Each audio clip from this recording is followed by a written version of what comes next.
নমস্কার বন্ধুরা, দীপাস কিচেনে আপনাদের সবাইকে স্বাগত। আমি আজকে একটা পটলের দরমা টাইপের করব, আপনাদের সাথে সেটাই শেয়ার করব। তো চলুন কিভাবে করব আমি দেখে নিই। তো আমি এখানেতে দেখুন এরকম পটলগুলো কেটে নিয়েছি, ভেতর থেকে দানাগুলো সব বের করে নিয়েছি। প্রত্যেকটা পটলেরই তাই করেছি। তো দানাটা এতটা বেরিয়েছে আমার, এই দানাটা আমার একটু লাগবে। এখানে আমি কিছু পেঁয়াজ নিয়েছি।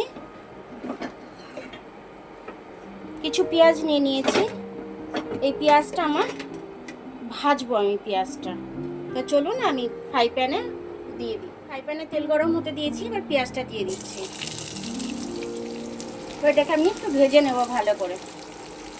পটলের দানাগুলো দেখুন আমি মিক্সির জারে নিয়ে নিয়েছি। এটা হালকা দাঁড়া আমি করে নেব, জাস্ট আধ ভাঙা করে নেব। আমি কিছু কাঁচা লঙ্কা আমি ছোট ছোট করে কেটে রেখেছি, কাঁচা লঙ্কাটা আমি দিয়ে দেবো ঝালের জন্য। একটু নুন দিয়ে দেবো আমি পেঁয়াজ ভাজাটার মধ্যে, দিয়ে ভালো করে মিশিয়ে দেবো নুনটা।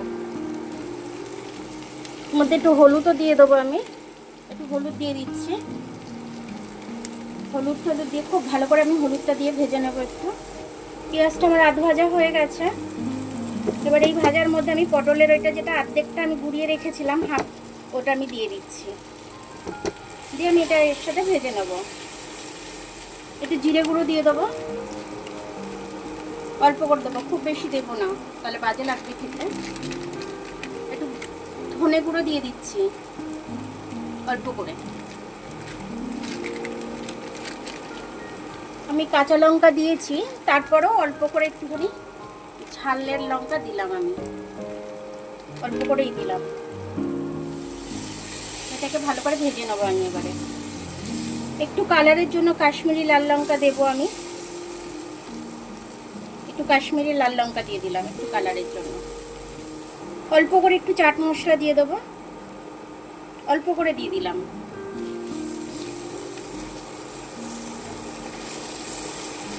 খুব সুন্দর গন্ধটাও ছাড়ছে। একটু গরম মশলা দিয়ে দিচ্ছি, অল্প করে গরম মশলা দিয়ে দিলাম।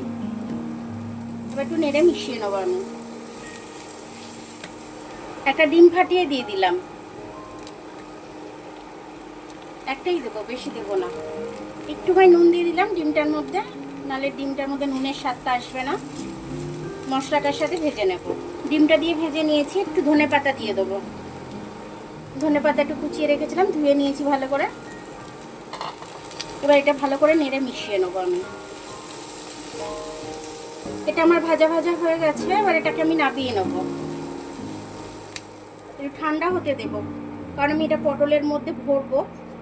সে কারণে এটা একটু ঠান্ডা না করলে আমি ভরতে পারবো না, সেই কারণে। এবার আমি পটলের মধ্যে এই যে ফাঁকা করে রেখেছি, এর মধ্যে এইগুলো আমি দিয়ে দেবো। দেখুন এইভাবে ভরে নিচ্ছি আমি। ঠান্ডা হয়ে গেছে তাই আমি হাত দিয়ে ভরছি, তখন গরম ছিল তার জন্য আমি চামচ দিয়ে ভরছিলাম। এইভাবে দেখুন সবকটা আমি ভরে নিয়েছি। এবার আমি পটলগুলো দিয়ে দেবো ভাজতে।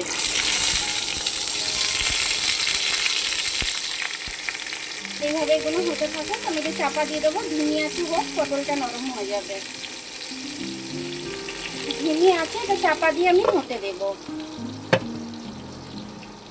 ঢাকনাটা খুলে দেখে নেব আমি।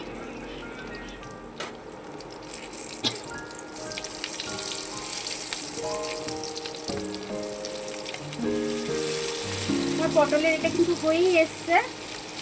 এবার নামিয়ে নেবো আমি। দেখুন আমার এটা পটলের এটা কিন্তু খুব সুন্দর করে হয়ে গেল, আর খুব কম সময়ের মধ্যে হয়েছে।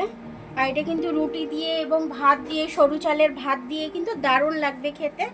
এরকমভাবে একটা টোকনা নেবেন, এইভাবে মানে দুর্দান্ত লাগবে খেতে। এইভাবে নিয়ে এক টুকরো খাবেন, দারুণ লাগবে খেতে। রাত্রিরেও ভালো লাগবে, খুব কম সময়ের মধ্যে তৈরি হয়ে যাবে এবং আপনাদের খেতেও ভীষণ ভালো লাগবে।